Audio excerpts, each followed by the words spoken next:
بسم اللہ الرحمن الرحیم اللہم صلی علی محمد وعلی آل محمد کما صلیت علی ابراہیم وعلی آل ابراہیم انک حمید مجید اللہم بارک علی محمد وعلی آل محمد کما بارکت علی ابراہیم وعلی آل ابراہیم انک حمید مجید عن حذیفہ رضی اللہ تعالی عنہ ان النبي صلى الله عليه وآله وسلم قال والذي نفسي بيده لتأمرن بالمعروف ولتنهون عن المنكر أو ليوشكن الله أن يبعث عليكم عذابا من عنده ثم لتدعوهن ولا يستجاب لكم رواہ الترمذی۔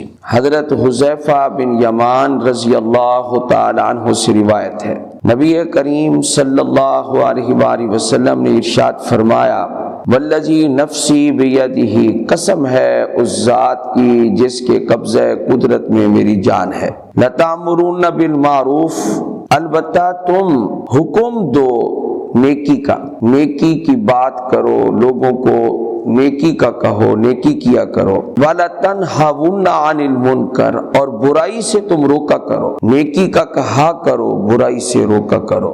اگر تم ایسا نہ کرو گے تو پھر کیا ہوگا؟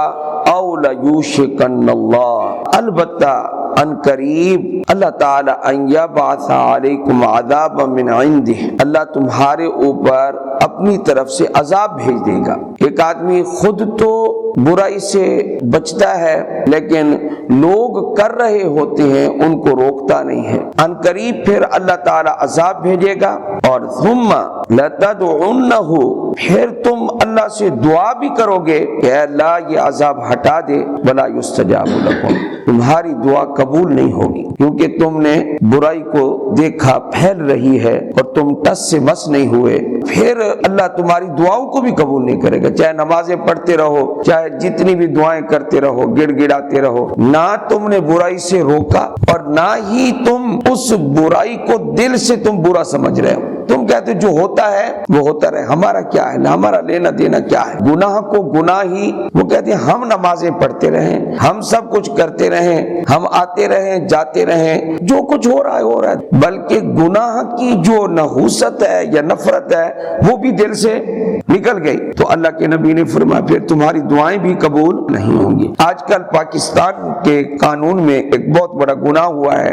وہ یہ کہ کوئی بھی صدر ہو یا آرمی چیف ہو، اس کو جب تک وہ زندہ رہے گا اس کو استثناء ملے گا، شرعی طور پر تو بڑی سی بڑی شخصیت کو بھی کوئی استثناء نہیں ہے۔ انبیاء پر تو تنقید کرنا حرام ہے، انبیاء گناہ کرتے بھی نہیں ہیں، انبیاء علیہ السلام کا استثناء تو آ رہا ہے مخلوقات میں، ان پر تو تنقید کرنا ہی حرام ہے، باقی تو کائنات میں کوئی ایسا ہے ہی نہیں جو تنقید سے بالا ہو۔ صحابہ پر بھی تنقید کرنا جائز نہیں ہے رضی اللہ تعالیٰ عنہ مجمعین، وہ بھی اپنا ایمان ضائع کرنا ہے، صحابہ کے خلاف بات کرنا، باقی کون ایسا ہے کہ جس کو کیا مل سکے؟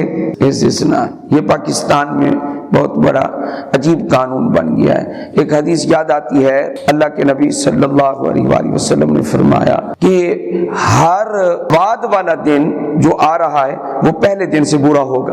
کیا آپ حضرات نہیں سمجھتے کہ ایسے جو قوانین بنتے ہیں ان کی بھی ایک نحوست ہوتی ہے جو خلاف شرع قانون بنتے ہیں؟ اس لیے ہمارے علماء میں ایک عالم نے اس کا فریضہ ادا کر دیا، اس نے فتویٰ عام کر دیا، اس نے کہا یہ ناجائز ہے۔ حضرت مولانا تقی عثمانی صاحب کا فتویٰ آ چکا ہے، انہوں نے کہا یہ جائز نہیں ہے، یہ جو کچھ ہوا ہے یہ جائز نہیں ہے۔ اچھا یہ 14 اگست کی تاریخ آ جائے، ان سے پوچھو کہتے پاکستان کا مطلب کیا؟ لا الہ الا اللہ۔ وہ کیا ہوتا ہے؟ وہ مطلب ہوتا ہے جھنڈیاں لگاؤ، گانے سنو، ناچو، یہی مطلب ہوتا ہے۔ انہوں نے تو پاکستان کا یہ مطلب بنا رکھا ہے۔ اللہ اکبر کبیرہ۔ اس کا یہ مطلب ہوا کہ کوئی بندہ کتنے ہی قتل کر چکا ہو اور کتنے ہی لوگوں کو ستا چکا ہو، کتنی ہی پاکستان میں کرپشن کر چکا ہو، کچھ ہو، لیکن جب تک وہ اپنے عہدے سے ہٹنے کے بعد زندہ رہے گا تو اس کو کوئی بھی کچھ نہیں کہہ سکے گا. وہ مستثنا ہے, وہ مزے کرے, وہ عیش کرے.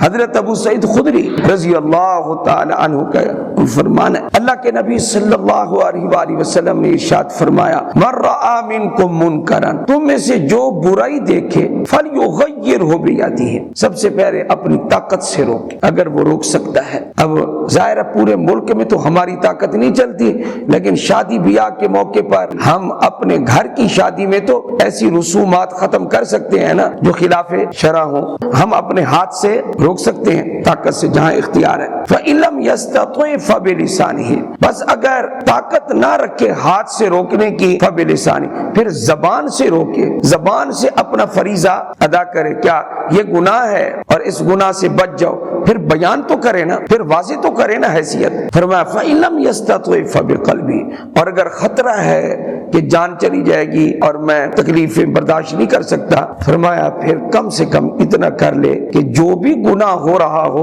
اس کو دل سے برا سمجھے اس کو. اور آپ علیہ السلام نے فرمایا وَذَلِكَ أَضْعَفُ الْإِيمَانِ, اور یہ دل سے برا سمجھ لینا بھی یہ ایمان ہے, لیکن یہ ایمان کا سب سے کمزور درجہ ہے یہ. تو اس لیے جہاں برائی ہو رہی ہو تو اپنی حیثیت کے مطابق اس کو روکنے کی کوشش کرنی چاہیے.